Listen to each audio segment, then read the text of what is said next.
আসসালামু আলাইকুম everyone. Facebook পেজে কিন্তু একটি নতুন আপডেট চলে এসেছে। তো বেশি কথা বলবো না, আপডেটটি কী এসেছে সেটা আগে আপনাদের দেখাই, নাহলে তো ভিডিওটি স্কিপ করে চলে যাবেন। তো ফার্স্ট অফ অল দেখুন, আমার যে মূলত যে ফেসবুক অ্যাকাউন্টটি রয়েছে, সেই ফেসবুক অ্যাকাউন্টের যে ফেসবুক আইডিটি থাকে, সেই আইডিটির প্রোফাইল কিন্তু এরকম ইন্টারফেস থাকে। তো এইখানে দেখুন, আমার কিন্তু যে পেজটি রয়েছে, সেই পেজের ইন্টারফেসটা কিন্তু আমি এমন করে নিয়েছি। এই যে পেজের ইন্টারফেসটা ঠিক সেমভাবে ফেসবুক অ্যাকাউন্টের প্রোফাইলের মতো করে নিয়েছি। সো এটা কিভাবে করবেন, A to Z আজকের এই ভিডিওটির বিস্তারিত আপনাদের মাঝে উপস্থাপনা করে দেব। তো ভিডিওটি স্কিপ না করে সম্পূর্ণ ভিডিওটি দেখতে থাকুন, তাহলেই আশা করি বুঝতে পারবেন। তো বেশি কথা না বলে চলুন শুরু করা যাক।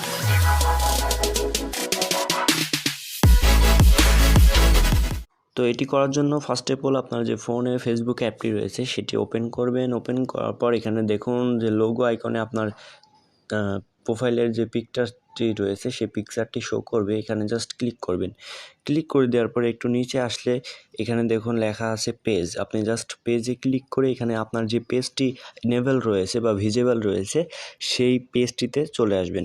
পেজটিতে আসার সাথে সাথে কিন্তু এখানে কিন্তু এরকম একটি ইন্টারফেস আসবে। এখানে দেখুন লেখা আছে review change to your page, please review change we have made to the page experience to keep using ticks remaster. আপনারা জাস্ট রিভিউ নাওতেও ক্লিক করবেন। তো রিভিউ নাওতে ক্লিক করলে এখানে কিন্তু স্টার্ট ক্লিক করে দিবেন। এখানে জাস্ট ক্রসে ক্লিক করে কেটে দেবেন। ক্রসে ক্লিক করে কেটে দিলে এখানে দেখুন সমস্ত কিছু কিন্তু আমার ফেসবুক যে প্রোফাইলটি রয়েছে সেই ফেসবুক প্রোফাইলটির মতোই কিন্তু হয়ে যাবে। দেখুন, ফেসবুক প্রোফাইলে যেমনটা দেখায় ঠিক তেমনটা করেই আমার কিন্তু ফেসবুক পেজেও একই রকম ইন্টারফেস চলে এসেছে।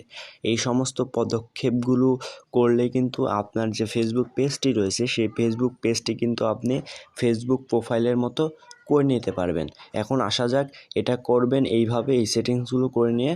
তবে এই সেটিংসগুলো করার আগে অবশ্যই আপনাকে গুগল প্লে স্টোরে আসতে হবে। গুগল প্লে স্টোরে এসে এখানে জাস্ট লিখে দেবেন ফেসবুক। জাস্ট এখান থেকে ফেসবুক লিখে এখানে জাস্ট আপডেট ভার্সনে আপডেট করে দেবেন। আপডেট করে নিয়ে আমি যে সেটিংসগুলো আপনাদের একটু আগে দেখিয়ে দিলাম সেই সেটিংসগুলো করে নিলেই কিন্তু আপনার ফেসবুক যে পেজটি রয়েছে সেই ফেসবুক পেজটি কিন্তু ফেসবুক আইডির মতো কনভার্সন করে নিতে পারবেন খুব ইজিলি, যেমনটা স্ক্রিনে দেখতে পারতেছেন। তো এই ছিল আজকের ভিডিওটির বিস্তারিত। যদি ভিডিওটি ভালো লেগে থাকে তাহলে অবশ্যই ভিডিওটিতে লাইক দিবেন, এবং আপনি যদি আমাদের চ্যানেলের নতুন দর্শক হয়ে থাকেন তাহলে অবশ্যই চ্যানেলটি সাবস্ক্রাইব করে সাথে থাকার বেল আইকনটি বাজিয়ে দেবেন। আর যারা ফেসবুক পেজ থেকে ভিডিওটি দেখছেন তারা অবশ্যই ফেসবুক পেজে ফলো অপশনটি চালু করে আমাদের নিত্য নতুন ভিডিওগুলো সবার আগে দেখার জন্য আমন্ত্রণ রইল। ধন্যবাদ।